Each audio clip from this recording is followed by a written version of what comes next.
అందరికీ నమస్కారం. ఇవాళ మనతో ప్రముఖ ఆస్ట్రాలజర్ జ్యోతిష శాస్త్ర పండితులు మాడుగుల సుప్రసాద్ గారు ఉన్నారు. చివరిగా జూలై నెలలో మీనరాశి వారికి ఎలాంటి ఫలితాలు ఉండబోతున్నాయో వారి మాటలను తెలుసుకుందాం. గురుగారు నమస్కారం. ఆశీర్వచనం. గురుగారు, జూలై నెలలో మీనరాశి వారికి ఎలాంటి ఫలితాలు ఉండబోతున్నాయి కాస్త వివరించండి. శ్రీ మహాగణాధిపతయే నమః. ఐం మహాసరస్వత్యే నమః. శ్రీ లలితాంబికాదేవియే నమః. మాస ఫలాల కార్యక్రమములో భాగంగా ప్రతి నెల కూడా ఈ మాసములో 12 రాసుల వాళ్లకు ఎలా ఉంటుంది, ఏమిటి, ఎలా జరగబోతున్నాయి అనేటువంటి విషయము గురించి మనం ప్రతిసారి చెప్పుకుంటూనే ఉన్నాం. ఇప్పుడు కూడా జూలై మాసం అంతా కూడా ఎలా ఉంటుంది, ఈ జూలై మాసము అని మాసం అంటున్నాము కానీ మనము ఆంగ్లము పేరుతో మనము ఇంగ్లీష్ పదంతో మనం మాట్లాడుతున్నాము కానీ ఆషాఢమాసం అనేటువంటిది 6వ తేదీ నుండి ప్రారంభమవుతున్నది కాబట్టి జ్యేష్ఠమాసము అయిపోయి ఇక్కడ దక్షిణాయనము ఉత్తరాయణం అయిపోయి దక్షిణాయనము కూడా ప్రారంభమవుతుంది. కాబట్టి ఈ మార్పులు చేర్పులు అయనము ఎప్పుడైతే మార్పు జరుగుతుందో కూడా కొన్ని గ్రహాలు అనుకూలముగా కొంతమందికి చిన్న చిన్న స్వల్ప ఏదో మిశ్రమ ఫలితాలుగాను ఉంటాయి. అయితే ప్రతి వాళ్ళు కూడా వ్యక్తిగతమైనటువంటి జాతకాలు అనేటువంటివి చాలా అవసరం. ముఖ్యంగా అందరూ ఒకే లగ్నములో పుట్టి ఉండరు కదా. ఎవరెవరు ఏ లగ్నములో పుట్టి ఉంటారో ఆ లగ్నము నుండి మనము చూసుకోవాల్సినటువంటి అవసరము ఉంటుంది. కాబట్టి పైగా ఈ మాసములో శని వక్రగతి అనేటువంటిది కూడా ఉన్నది. కాబట్టి ఎవరెవరికి ఎటువంటి ఫలితాలు ఇస్తారు, ఏమిటి, ఆ ఫలితాలు ఎలా ఉండబోతున్నాయి అనేటువంటి దాని గురించి ఇప్పుడు నేను మీకు క్షుణ్ణంగా తెలియజేస్తాను. మీనరాశి వారికి ఈ జూలై మాసంలో చాలా అనుకూలముగా ఉన్నది. ఒకటి గమనించాలి, ఏలినాటి శని ప్రభావం అనేటువంటిది ఒకటి, తర్వాత రాహువు ఇక్కడే ఉండేటువంటి దాని వల్లను చిన్నపాటి ఇబ్బందులు ఉండినను చాలా మిగతా గ్రహాల వలన చాలా అనుకూలమైనటువంటి విధానముగా ఉన్నది. చేపట్టినటువంటి పనులన్నీ కూడా ఊహించని రీతిలో మీరు పూర్తి చేసుకోవటము జరుగుతుంది. అనుకున్న దానికంటే ఎక్కువ ఫలితాలు మీకు రావటము కూడా జరుగుతుంది గాక. ఆరోగ్య విషయములో ఉత్సాహముగా, ఉల్లాసముగా, సంతోషకరమైనటువంటి విధానముగా ఉంటుంది. పాత మిత్రులను కలుసుకొని సంతోషముతో వాళ్ళతో గడపడం అనేటువంటిది కూడా జరిగి తీరుతుంది. విందు వినోద కార్యక్రమాలలో పాల్గొంటారు. తద్వారా చాలా సంతోషముగా మానసికమైనటువంటి ఉల్లాసంతో ఉంటారు గాక. దూర ప్రయాణాలు చేయడం వలన ఆర్థిక లాభాలు కలిగి తీరుతాయి. సమాజములో పెద్దలను కలుసుకొని కీలక నిర్ణయాలను తీసుకుంటారు గాక. అన్ని వ్యవహారాలు మీకు అనుకున్నటువంటి విధముగా ముందుకు జరగడం అనేటువంటిది జరుగుతుంది. ఈ మాసములో నూతన వస్తువులు ప్రాప్తి అనేటువంటిది అంటారు. అంటే నూతన వస్తువులు కొనుక్కోవడము, అలాగే వస్త్ర ప్రాప్తి తీసుకోవడం జరుగుతుంది. ఉద్యోగ విషయమై ఉద్యోగాల కోసము మీరు తాపత్రయపడేటువంటి వాళ్ళు, అప్లై చేయాలనుకునేటువంటి వాళ్ళు తప్పకుండా అప్లై చేయండి, మీకు మేలు జరుగుతుంది. ఫలానా ఉద్యోగము అనేటువంటిదే కాదు కదా, ఏ రంగములో ఉండేటువంటి ఉద్యోగస్తులకైనా ఆయా రంగంలో మీ క్వాలిఫికేషన్ బట్టి మీరు అప్లై చేయండి, మీకు మేలు జరుగుతుంది. వ్యాపార పరంగా నూతన ఆలోచనలు అనేటువంటివి మీరు ఆలోచన చేసి అవి వెంటనే ఆచరణలో పెట్టడం కూడా జరుగుతుంది. అలాగే సానుకూలమైనటువంటి ఫలితాలు కూడా పొందుతారు. కీర్తి ప్రతిష్టలు పెరుగుతాయి గాక. శుభకార్య విషయమై మీరు దానికి సంబంధించినటువంటి దాని మీద శుభకార్యము విషయము మీద బాగా తిరగాల్సినటువంటి అవసరము ఏర్పడుతుంది ఈ మాసములో. ఏది ఏమైనా మీనరాశి వాళ్లకు చాలా యోగవంతముగా ఉంది అని తెలియజేస్తూ జయం. గురుగారు, అలాగే మీనరాశి వారు ఎటువంటి పరిహారాలు చేసుకుంటే వీళ్ళకి మంచి ఫలితాలు ఉంటాయి అంటారు? మీనరాశి వారికి ఎటువంటి ఈ పరిహారాలు చేసుకుంటే మంచి ఫలితాలు ఉంటాయి అంటే, మీ ఇంటి దేవుణ్ణి ఇష్టదేవుణ్ణి ఆరాధించండి, శివుణ్ణి ఆరాధించండి, పరమేశ్వరుణ్ణి సకలైశ్వర్య ప్రదాత పరమేశ్వరుణ్ణి ఆరాధించండి. తప్పకుండా మీకు మేలు జరిగి తీరుతుంది. జయోస్తు. జూలై నెలలో మీనరాశి వారికి ఎలాంటి ఫలితాలు ఉంటాయో తెలియజేసినందుకు ధన్యవాదాలు గురుగారు. జయోస్తు. అందరికీ నమస్కారం. ఇవాళ మనతో ప్రముఖ ఆస్ట్రాలజర్, జ్యోతిష్య శాస్త్ర పండితులు మాడుగుల శివప్రసాద్ గారు మనతో ఉన్నారు. ఆషాఢ మాసం యొక్క విశిష్టతను వారి మాటలోనే తెలుసుకుందాం. గురుగారు నమస్కారం. ఆశీర్వచనం నాయన. గురుగారు, ఆషాఢ మాసం యొక్క విశిష్టతను కాస్త వివరించండి. అలాగే ఆషాఢ మాసంలో చేయాల్సిన పనులు ఏంటి, చేయకూడని పనులు ఏంటి కాస్త వివరించండి గురుగారు. శ్రీ మహాగణాధిపతయే నమః. ఐం మహాసరస్వత్యే నమః. శ్రీ లలితాంబికాదేవ్యై నమః.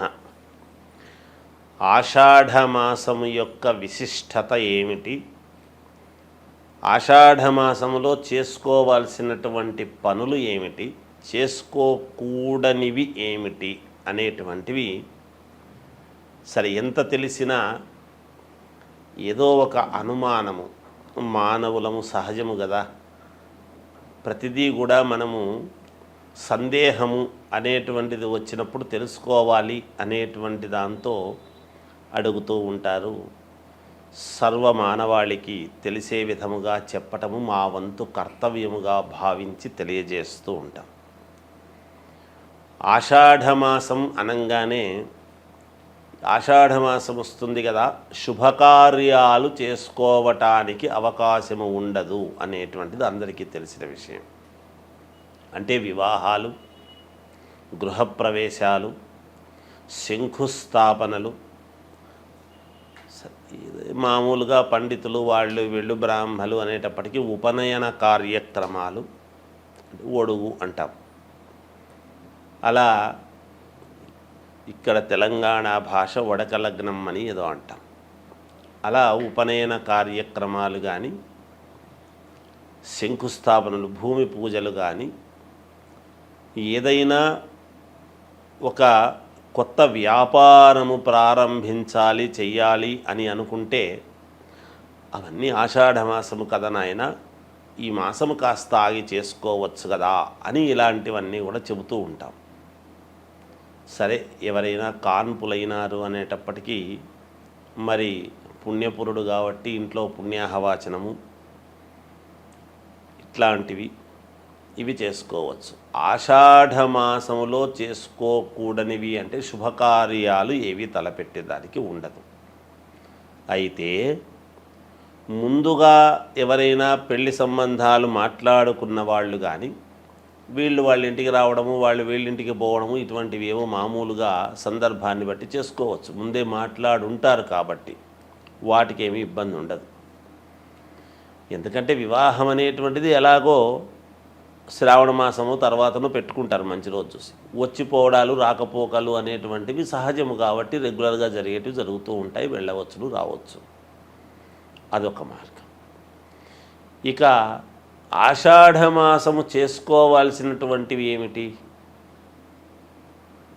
ఇప్పుడు ఇవి చేసుకోవటానికి లేదు. శుభకార్యాలు, వివాహము, తర్వాత ఉపనయనము, లేకపోతే మనము ఎంగేజ్మెంట్ కానీ, అంటే నిశ్చయతాంబూలాల కార్యక్రమము అని ఇలాంటివి చేసుకోవటానికి లేదు. శంకుస్థాపనలు, కొత్త వ్యాపారాలు ప్రారంభం చేసుకోవటం కానీ, ఏదైనా ఒక షాపు ఓపెనింగులు కానీ ఇవన్నీ చేసుకోకూడనివి. ఇక చేసుకోవాల్సినటువంటివి ఏమిటి? మరి ఆషాఢమాసం అంతా ఖాళీగా ఉండాలనా, ఏమీ లేవా అంటే పరమ పుణ్యప్రదమైనటువంటివి ఉన్నాయనేది కూడా చెప్పాలి. ఏమిటి అంటే ఆషాఢమాసములో ఆషాఢ పాడ్యమి నుండి, అంటే అమావాస్య అయిన తర్వాత వెంటనే వచ్చే పాడ్యమి నుండి నవమి వరకు గుప్త నవరాత్రులు అని అమ్మవారివి ఉన్నాయి. ఇవి వారాహి నవరాత్రులు అంటాం. ఈ గుప్త నవరాత్రులు దేనికి? గుప్త పేరులోనే గుప్తము అంటే ఏమిటి అంటే రహస్యముగా చేసేటువంటివి. దాని యొక్క అర్థమే గుప్తము అని.